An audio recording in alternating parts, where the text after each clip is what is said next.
10 मई 2024 को पुणे के sessions court ने अपना निर्णय लेते हुए नरेंद्र दाभोलकर, जो कि अंध श्रद्धा निर्मूलन तथाकथित अंध श्रद्धा निर्मूलन समिति से जुड़े हुए थे, और कहने को तो वो अंध श्रद्धा निर्मूलन था, लेकिन उसकी आड़ में उनका जो काम था वो सनातन धर्म को नीचा दिखाना, उसको गाली देना और उसको बुरा भला कहना। अब उनका एजेंडा क्या था वो एक अलग विषय हो सकता है, लेकिन 20 अगस्त 2013 को कुछ अज्ञात लोगों ने, 2 अज्ञात लोगों ने उनकी हत्या कर दी गोली मारकर। अब वो हत्यारा कौन था, कैसे था, क्या था, वो इसके बारे में अलग अलग कहानियां हैं। 3 चार्जशीट फाइल करती है सेंट्रल ब्यूरो ऑफ इन्वेस्टिगेशन, और पुलिस पहली चार्जशीट जो फाइल होती है 2016 सितंबर में होती है। वीरेंद्र सिंह तावड़े को पहली बार आरोपी किया जाता है। उसके पश्चात 2 फरवरी 2019 में सीबीआई दूसरा चार्जशीट फाइल करती है, जिसके अंतर्गत सचिन अंदुरे और शरद काड़स्कर इनको आरोपी बनाया जाता है पहली बार। और उसके बाद में जो तीसरी चार्जशीट फाइल होती है वो नवंबर 2019 में होती है, जिसमें कि संजीव पुनालेकर, मेरे मित्र वकील, और विक्रम भावे को आरोपी बनाया जाता है। तो आखिर ये शूटर कौन था, क्या था, इसमें अलग अलग कहानियां अपने अलग अलग तीनों जो चार्जशीट फाइल की है सीबीआई की कहानी, सीबीआई को पता ही नहीं कि कौन शूटर था। तो जो भी कुछ है, 3 चार्जशीट फाइल हुए। 2015 में एक पिटीशन फाइल करती है, एक इनकी बेटी, नरेंद्र दाभोलकर की बेटी एक पिटीशन फाइल करती है हाईकोर्ट में, ये कहते हुए कि भाई हाईकोर्ट इस केस की मॉनिटरिंग करे। अब कानून ये है कि एक बार अगर चार्जशीट फाइल हो जाए तो कोर्ट को मॉनिटरिंग करना अपना बंद कर देना चाहिए। कोर्ट जो है उस पिटीशन को पेंडिंग नहीं रखना चाहिए।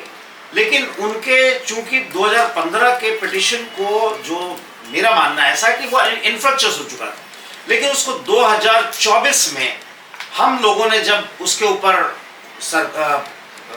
बॉम्बे हाई कोर्ट को ये कहा कि इस प्रकार के पिटीशन को पेंडिंग रखना, इसका जो इफेक्ट है, इसका इम्पैक्ट है, वो ट्रायल कोर्ट को प्रभावित कर सकता है, इसलिए यह पिटीशन को डिसमिस होना चाहिए। और कानून क्या है, सुप्रीम कोर्ट के हमने 1 दर्जन जजमेंट हाई कोर्ट को बताया कि कहा कि इस प्रकार के पिटीशन को पेंडिंग रखना, सुप्रीम कोर्ट ने ही कहा है कि will have a deleterious impact on the trial court, so therefore not to keep such petitions pending. और उसके बाद में एक बहुत ऐतिहासिक जजमेंट देते हुए बॉम्बे हाई कोर्ट ने उस पिटीशन को 18 अप्रैल 2023 को डिसमिस किया, जिसको कि चुनौती दी गई सर्वोच्च न्यायालय में, और सर्वोच्च न्यायालय ने भी वो पिटीशन डिसमिस कर दिया।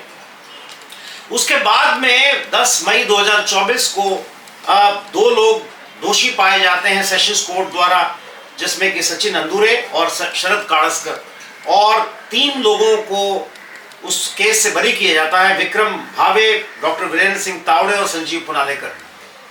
हम इस लड़ाई को अवश्य आगे भी लेके जाएंगे। हम अपील फाइल करेंगे, और अपील कोर्ट में, मतलब बॉम्बे हाई कोर्ट में, हम निश्चित रूप से ये गंभीरता से कहेंगे कि ये जो आपने पिटीशन पिछले 8 वर्षों तक जो पेंडिंग रखा, हो सकता है कि उसने उस पेंडेंसी के कारण जो सेशंस कोर्ट का जो जजमेंट है, निर्णय है, वो प्रभावित हुआ हो कदाचित। इस प्रकार के पिटीशन को पेंडिंग रखना न्यायोचित नहीं था, और उसके बाद में भी ये पिटीशन पेंडिंग रखा गया। एक बहुत बड़ा षड्यंत्र होता है ऐसे कामों के अंदर में, बहुत बड़ी लॉबी काम करती है, बहुत बड़ा तंत्र है, एक इकोसिस्टम है, जिससे कि हमको लड़ना पड़ता है।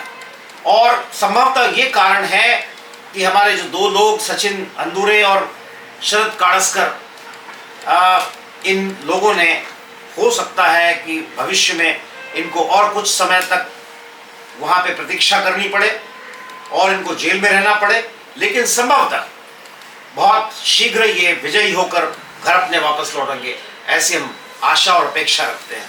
बहुत बहुत धन्यवाद।